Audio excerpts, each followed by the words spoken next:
एक दिन पुकी और रोनी जंगल के अंदर एक चमकता हुआ रास्ता देखते हैं। रोनी कान खड़े करके बोलता है, पुकी ये रोशनी कहाँ से आ रही है? पुकी अपनी सूंड से पत्ते हटाता है तो नीचे से एक चांदी का जगमगाता हुआ जूता निकलता है। वो इतना चमक रहा था कि दोनों की आंखें हैरत से खुल गईं। रोनी ने जूते को छुआ तो वो आहिस्ता से बोलने लगा, मुझे पहनो और देखो। पुकी चौंक कर बोला, अरे जूता बात कर रहा है। रोनी हंसते हुए बोला, चलो पुकी तुम पहनो, तुम्हारा पाँव काफी बड़ा है। जैसे ही पुकी ने चांदी का जूता पहना, चमक का तूफान उठा और पुकी हवा में हल्का सा उठ गया।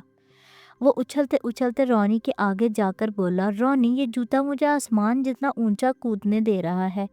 रोनी हैरान होकर बोला, यार अब तो तुम सुपर एलिफेंट लग रहे हो। पुकी दरख्तों के ऊपर तक कूद गया, बादलों को छुआ, तितलियों के साथ घूमा और फिर नरमी से जमीन पर उतरा।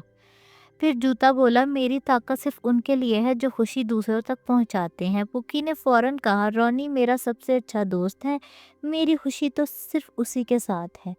जूते की चमक और बढ़ गई और अगले ही लम्हे जूता दो हिस्सों में बट गया, एक पुकी के लिए और एक रोनी के लिए।